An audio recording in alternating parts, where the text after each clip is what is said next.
Greetings, ladies and gentlemen. So our journey to 70 is complete. And as South Park once said, now we can finally play the game. Oh yeah. Because the true grind of WoW is only just beginning. So let's get into it. So yes, our little disco has finally hit level 70, which means, of course, we've won World of Warcraft, right? That's it, game over. All the groups will, of course, open up to us. Every raid will want to invite us. In no time at all, we'll be running plus 20 keys, mythic raiding, and everything else, and absolutely showered in loot. Sadly not. If you have played WoW for any amount of time, you will know that the leveling grind isn't the important number when it comes to pugging and getting into content, because item level is the king, and it has been for years, ever since really gear score was all the rage back in Wrath of the Lich King.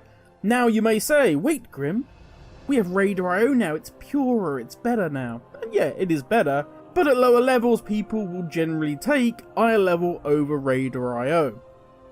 As we can see, I've done a couple of keys already, but that was with my friends. Normally, because I'm in a guild of friends, we would run keys together and have fun, enjoy ourselves, and if we fail, haha, who really cares? And if we succeed, we move on to the next one.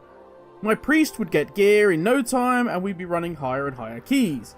In short, my best advice if you're in a position where you pug mostly, get some WoW friends. It is far more fun, and it is far more rewarding. And if you don't want to join a guild, you can simply, while pugging, ping out some friend requests to good players you meet. That will slowly build up your contacts, and that means you're not bound by the pug life, which, sadly, we are bound to on Little Disco. Oh yes, we are on the pug grind, my friends.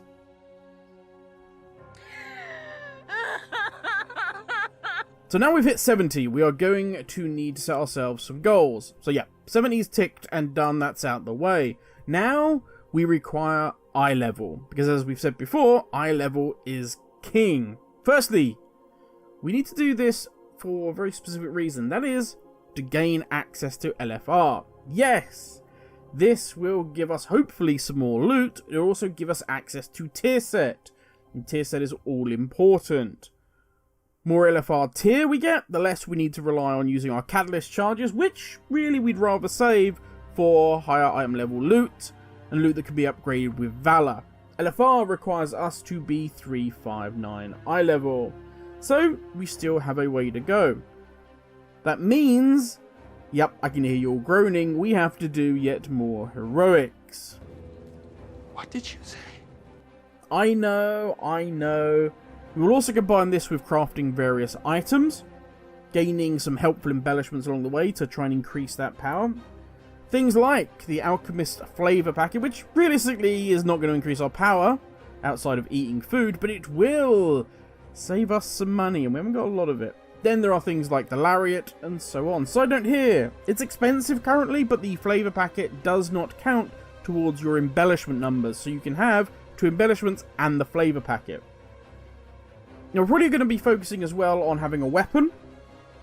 My guess would be a 2-handed staff, although there is also the option of the Spellblade, as we do have an offhand. We're probably going to then look at the Signet of Titanic Insight. And personally, I will go for the Talk of Past Time, which is a neck. It's currently extremely difficult on the server I'm on to gain any upgrades to the Lariat. It is an absolute nightmare. It's just far easier to go with the Talk. So, with that in mind, the list is going to be Talk, probably with the Pocket, Insight Ring with the blue lining, I think it is, and finally we'll maybe go with some shoulders that my tailorer can make that have a arcane AoE embellishment on them, and then we'll craft a staff that has no embellishment. Now last of all, we will be of course completing our world quests. Yawn. Yes, we're slightly cheating here because my main's level 20 now of everything, so we will be getting that bonus rep. Now yes, we're going to get gear from this, that's good, but there's also a lot of interesting bonuses that we can get along the way. We've got dirt digging. Also, if we get our reps maxed out, we will get upgrade tokens that we can use on our crafted gear. That's big. I don't expect this rep grind or world quest and everything else to be done anytime soon, but it's going to go on our long-term goals. And that is our list, ladies and gentlemen. In the short term, what we want to try and achieve this week is to get our item level above 359 so that we can do LFR, if we're lucky, beforehand, before the reset. If not, then we are ready after reset to rock and roll. Of course, we then have, as part of that, our crafted gear. Now, we will be looking into that in detail because we can now transfer Primal Chaos between characters. We can have a look at that, look at my main, and send a load of Primal Chaos over to Disco. Also, I think it would be fun to dive into crafting a little bit, because at the beginning it was a little bit all over the place. Now it's slowly settling down. Obviously, we're about to go into 10.07, where there's going to be crafting updates. I think it's a good time to start diving into crafting, and this seems the perfect series to do it with. I think the way I'm probably going to go forward with this series is every Friday we'll do a video that looks at what our next set of goals is, what we've achieved the week before, what we've learned, things like that, things that need to be tweaked, just a general overview of how we're doing. And then if something interesting comes up, we either get a funny dungo or an LFR that just, it's worth posting in full, then I'll do that so that you can laugh either at my misery or the misery I'm putting my team through. But thank you for watching, everyone. We are slowly on our way. We've hit 70, but the grind is not over yet.